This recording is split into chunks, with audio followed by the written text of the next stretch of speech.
Hello friends, welcome to my YouTube channel. Friends, today I am discussing some important MCQ based on Indian economy. तो ये multiple choice questions आपके previously 4 या 5 सालों में पूछे गए हैं इंडियन इकोनॉमी से।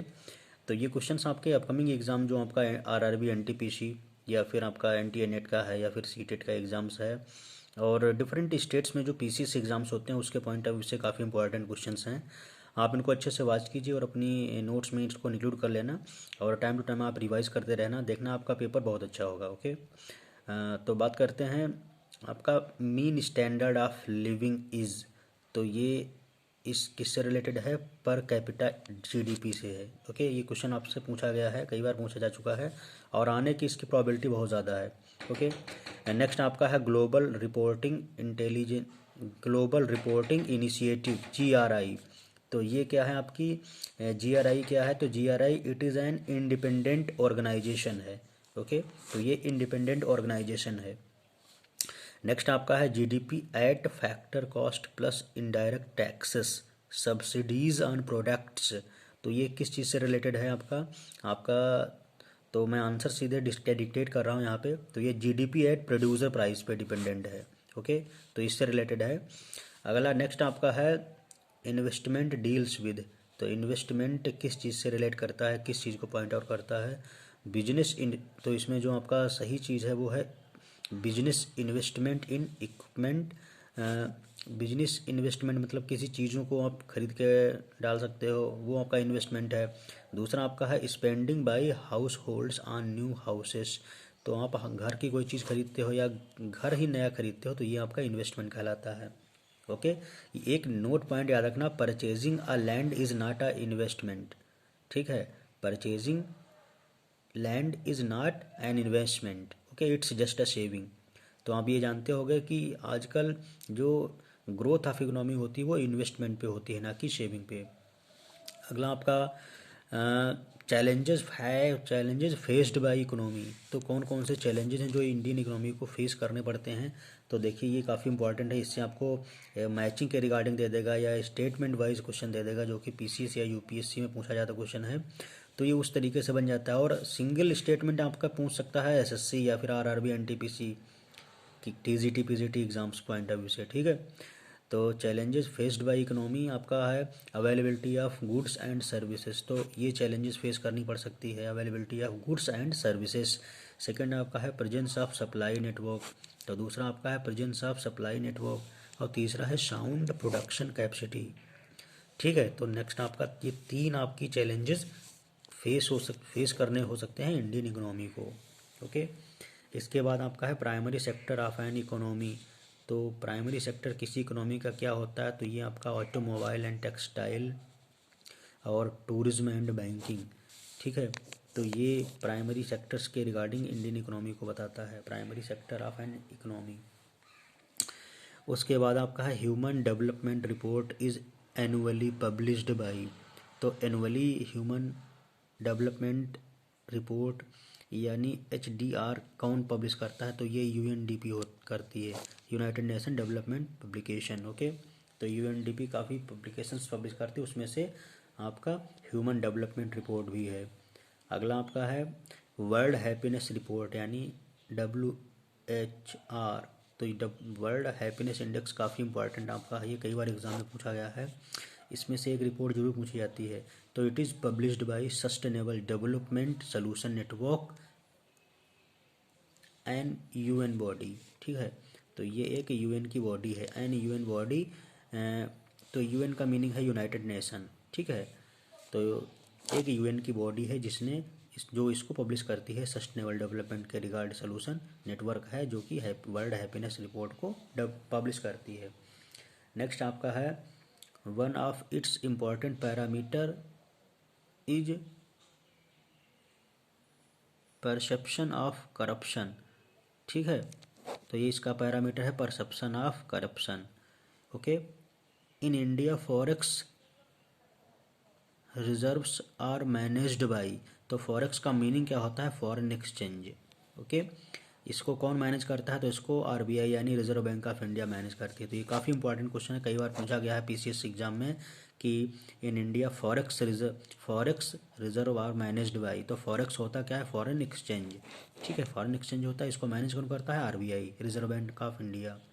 तो इसको आरबीआई मैनेज करती है। ओके, इसके बाद नेक्स्ट आपका है the ambitious Bharat net project aims to. तो इसमें जो आपका करेक्ट है वो है connect all households of India via broadband. तो जितने भी हाउस होल्ड इंडिया के हैं उनको सभी को ब्रॉडबैंड से कनेक्ट करना। ओके, नेक्स्ट आपका है living planet report is published by. तो ये आपका करेक्ट है world life fund WWF। Okay, तो ये आपका लिविंग प्लैनेट रिपोर्ट WWF के द्वारा पब्लिश की जाती है, काफ़ी इंपॉर्टेंट है ये भी। अगला आपका है one Bandhu Kalyan Yojana has been launched as a central scheme in. तो ये सेंट्रल स्कीम में लॉन्च की गई है वन बंधु कल्याण योजना VKY। ये आपकी 5th शेड्यूल एरिया में लॉन्च की गई है। ये इंपॉर्टेंट क्वेश्चन ये भी है। ओके, अगला आपका क्वेश्चन है the term revenue neutral rate related to. तो ये गुड्स एंड सर्विस टैक्स यानी GST से रिलेटेड है। नेक्स्ट आपका है prepaid payment instruments in India are regulated by. तो prepaid payment instruments in India regulated by किसके द्वारा रेगुलेट की जाती है? ये आरबीआई के द्वारा रेगुलेट की जाती है। नेक्स्ट आपका क्वेश्चन है शिल्पा शास्त्राज आर। तो शिल्पा शास्त्राज जो हैं वो books that describes arts crafts and their design rules. तो जो शिल्पा शास्त्राज हैं वो बुक ऐसी किताबें हैं जो डिस्क्राइब करती हैं art crafts and their design rules. Okay, तो ये भी इंपॉर्टेंट क्वेश्चन है, इसको तैयार रखना, आप अच्छे से इनको नोट डाउन कर लेना और टाइम टू टाइम रिवाइज करते रहना। नेक्स्ट आपका क्वेश्चन है बिदरी रिलेटेड टू। तो ये आंध्र प्रदेश से रिलेटेड है, ठीक है, बिदरी काफ़ी बार टर्म पूछा गया है। नेक्स्ट आपका है dancing figure of Lord Shiva's. तो dancing figure of Lord Shiva related है चोल्स से, ठीक है, चोल वंश के जो थे उनसे रिलेटेड है।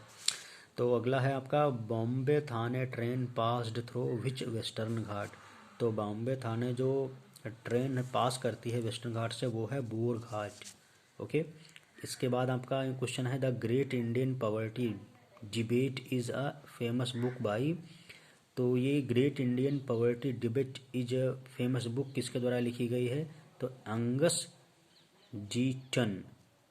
डीटन के द्वारा लिखी गई है। ओके, तो ये काफ़ी क्वेश्चंस इंपॉर्टेंट है, आप सभी इन सबको अच्छे से वॉच कीजिए और अपने नोट्स में ज़रूर इंक्लूड कर लेना, ठीक है। आप इसके जब नोट्स बना लोगे तो आपको ज़्यादा दिन तक याद भी रहेगा और आपको मेमोराइज करते रहोगे तो भूलोगे नहीं। ओके, और आप एग्ज़ाम में इसको अच्छे से कराओगे। Okay,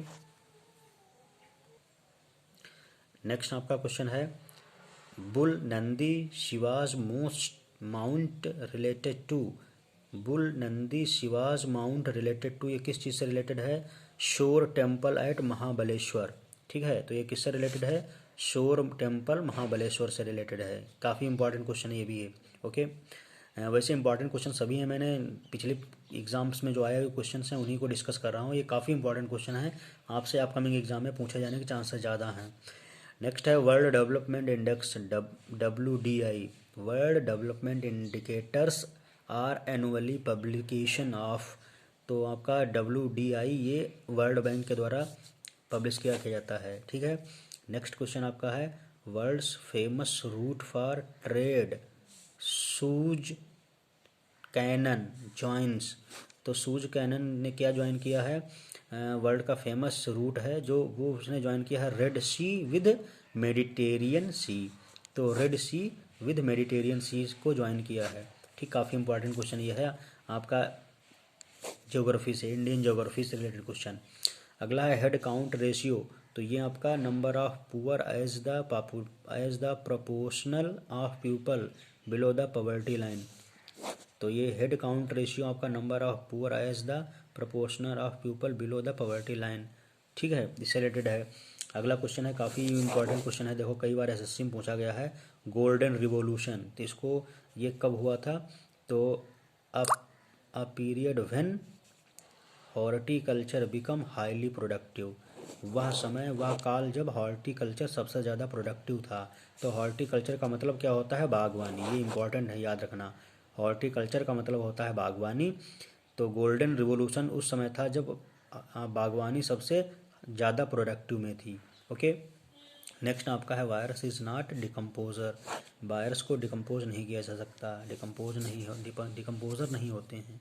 okay, lichens represents a mutualistic relationship between cyanobacteria and fungi. ठीक है, तो लाइकेंस आपके जो होते हैं वो रिप्रेजेंट करते हैं मल्टीएलिस्टिक रिलेशनशिप बिटवीन साइनोबैक्टीरिया और फंगी के बीच में। ओके, अगला आपका क्वेश्चन है flexibility in plants due to following. तो फ्लेक्सिबिलिटी प्लांट में होती, पौधों में, किस वजह से होती है? कोलेम चैमा की वजह से होती है। नेक्स्ट है fertilization after sexual intercourse in human. तो फर्टिलाइजेशन के बाद जो सेक्सुअल इंटरकोर्स होता है इंसानों में, वो कहाँ होता है? वो ओविडक्ट में होता है। ये काफ़ी इंपॉर्टेंट बायोलॉजी से क्वेश्चन है, ओविडक्ट याद रखना। ओके, इसके बाद है शार्क। तो शार्क में से अगर हम अफ़गानिस्तान और पाकिस्तान को हटा दें और म्यांमार को ऐड कर दें तो हमारे पास शासक मिल जाता है। ठीक है, शासक। ओके, तो याद रखना ये फार्मूला एज ए काफ़ी इंपॉर्टेंट है। Shark minus Afghanistan, Pakistan plus Myanmar. ठीक है, अगर हम सार्क में से अफ़गानिस्तान, पाकिस्तान को रिमूव कर दें और म्यांमार को ऐड कर दें तो शासक मिल जाता है। वही चीज़ यहाँ पे मेंशन है, if we remove Afghanistan and Pakistan and add Myanmar in SAARC then we get SASEC. Okay, तो काफ़ी इंपॉर्टेंट ये इन्फॉर्मेशन है रिगार्डिंग इंडियन ज्योग्राफी। ओके, तो ये सभी इंपॉर्टेंट क्वेश्चंस थे गाइज, मैंने आपको डिस्कस किया है ड्यूरिंग NTA-NET की प्रिपरेशन के मैंने उस समय तो तैयार किया था। और ये क्वेश्चन सभी काफ़ी इंपॉर्टेंट हैं, आप इनको अच्छे से प्रिपेयर कर लीजिए। आपके upcoming exam RRB, NTPC, SSC, CGL या फिर आपका NTA-NET है, CTET, TGT, PGT और आपके डिफरेंट जो PCS एग्ज़ाम होते हैं स्टेट में, उससे भी रिलेटेड क्वेश्चन आपके ये मैंने सॉल्व करके बताए हैं, उसमें भी आने की प्रॉबिलिटी बहुत ज़्यादा है। तो ये वीडियो अपने फ्रेंड्स को शेयर कर देना, क्योंकि बहुत से लोग आपके फ्रेंड्स जो तैयारी कर रहे हों किसी न किसी कम्पिटिटिव एग्ज़ाम की, तो वो उनकी तैयारी अच्छे से कंप्लीट हो और वो जो भी एग्ज़ाम में क्वेश्चन इससे रिलेटेड आएँ तो वो कर सकें। क्योंकि वो एक्चुअली होता क्या है, जो विलेजेस एरिया में लोग हैं या ऐसे लोग जिनके पास रिसोर्सेज इतने ज़्यादा अवेलेबल नहीं हो सकते हो पा रहे हैं या डिफरेंट कोचिंग एफर्ट नहीं कर सकते, तो उन तक ये कंटेंट पहुंच जाए, यही मेरी कोशिश है। और वो अच्छे से अपनी जो कंपटीशन है उसमें अच्छे से तैयारी कर सकें और अपनी जो मंजिल है, जो भी ड्रीम्स हैं वो फुलफिल कर सकें। ओके, तो नेक्स्ट इससे रिलेटेड कुछ क्वेश्चंस हैं जो मैं अगली वीडियो पे शेयर करता हूँ। तब तक के लिए थैंक यू।